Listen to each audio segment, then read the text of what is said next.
সবচেয়ে যে জিনিসটি লক্ষণীয় আজকের প্রতিবেদনে আমরা দেখলাম যে কৃষক কার্ড নিয়ে যে ধরনের গুজব আসলে তৈরি হচ্ছে, আসলে এর মাত্রা কিন্তু বেড়েই চলেছে। আমরা যেমনটি দেখতে পেলাম যে গত দুদিন ধরেই সোশ্যাল মিডিয়াতে একদম সয়লাভ যে বিষয়টি যে একজন কৃষক তিনি আসলে একদম উচ্চাভিলাষী জীবনযাপন করছে, কিন্তু তাকে সাধারণ এক কৃষকের রূপ দিয়ে কৃষক কার্ড দেওয়া হয়েছে সরকারের তরফ থেকে, এবং এটি নিশ্চয়ই সরকারকে ছোট করে দেখানোর জন্যই একটি মহল এই কাজটি করেছে। কেন এ ধরনের কাজ করা হচ্ছে বা এআই এর সহায়তা নিয়ে এত দূর পর্যন্ত যাওয়া হচ্ছে, কি বলবেন এ বিষয়ে? আসলে ব্যাপারটা হচ্ছে, আমরা একটা গুজব প্রবণ জাতি। দেখলেই কোনো জিনিস বিশ্বাস করার একটা প্রবণতা আমাদের মধ্যে আছে। এইটাকেই ক্যাপিটালাইজ করছে যারা আসলে গুজবটা ছড়ায়। গুজব ছড়ানোর উদ্দেশ্য হচ্ছে মানুষের মাঝে একটা বিভ্রান্তি ছড়ানো, মানুষের মাঝে একটা আতঙ্ক ছড়ানো, অথবা হতে পারে কোনো একটা উদ্দেশ্যমূলক কাজে ব্যবহার করার জন্য মানুষকে, যাতে মিথ্যা তথ্য ছড়িয়ে সেটা তাদেরকে যেন বিশ্বাস করানো যায় যে এই বিষয়টা আসলে ঘটছে। আর এআই এর যে উত্থানটা হয়েছে সারা বিশ্বব্যাপী, এমনিতেই আমাদের যে গুজব প্রবণ হওয়ার একটা প্রবণতা সাইকোলজি আগে থেকে ছিল, এর সাথে যুক্ত হয়েছে টেকনোলজিক্যাল যে অ্যাডভান্সমেন্ট বা এআই প্রযুক্তির ব্যবহার।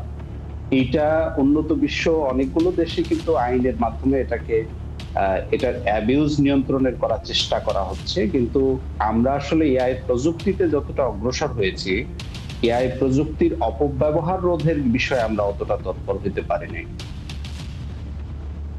জি, অ্যাডভোকেট এরশাদুল বারী খন্দকার, আরেকটি বিষয় আপনার কাছে জানতে চাচ্ছিলাম যে এই ধরনের সংবাদগুলো আসলে যখন প্রচার করা হয়, বিভিন্ন ধরনের আমরা দেখি যে ফটোকার্ড ইউজ করা হচ্ছে এবং সেগুলো গণমাধ্যমের ফটোকার্ডগুলো ইউজ করা হচ্ছে, এবং যে গণমাধ্যমগুলোর সংবাদ আসলে মানুষ খুব সহজেই বিশ্বাস করছে, তাদের ফটোকার্ড ইউজ করেই আসলে গুজবগুলো ছড়ানো হয়, যেন মানুষ খুব তাড়াতাড়ি ক্যাচ করে এবং মনে করে যে না, এটিই সত্যি তথ্য। আপনার কি মনে হয় শুধুমাত্র ভিউ বিজনেসের জন্যই কি এই ঘটনাগুলো ঘটছে, নাকি এর পেছনে আসলেই রাজনৈতিক কোনো ষড়যন্ত্র রয়েছে? আসলে কোনটার আধিপত্য বেশি, আপনার কি মনে হয়? না, এখানে একটা বিষয় খেয়াল করতে হবে। মেইনস্ট্রিম গণমাধ্যম বলতে যেটা বোঝায় আমাদের দেশে, এইখানে কিন্তু মেইনস্ট্রিম গণমাধ্যমের উপরে মানুষের আস্থা অনেকটা কমে গেছে। এটা ২৪-এর গণঅভ্যুত্থানের আগে বা পরের ঘটনাগুলো যদি দেখেন, তার এরপর থেকে কিন্তু মানুষের সোশ্যাল নেটওয়ার্কিং বা সোশ্যাল নেটওয়ার্কের উপরে মানুষের নির্ভরতা বেড়ে যায়। এই বেড়ে যাওয়ার কারণে আর মেইনস্ট্রিম মিডিয়াগুলোতে যেটা হয়, বিভিন্ন মালিক বা গোষ্ঠীর এটা একটা প্রপাগান্ডা বা পারপাস সার্ভ করে, যে কারণে মানুষের একটা সময় আস্থা উঠে গেলে, আর এখন যেহেতু হাতে হাতে মোবাইল ফোন বা ইন্টারনেট, সুতরাং মানুষ আসলে সোশ্যাল নেটওয়ার্কের প্রতি বেশি আসক্ত বলে আমি মনে করি। যেমন উদাহরণস্বরূপ আমি বলবো যে আমি কিন্তু পার্লামেন্টের সেশন চলছে, এটা কিন্তু আমি ফেসবুকে বা ইউটিউবে দেখি। তার কারণ হচ্ছে কাস্টমাইজড হয়ে এখানে চলে আসে এবং মানুষ সেই জিনিসগুলো বেশি দেখে যেটা তার হাতের ডিভাইসের ভিতরে থাকে।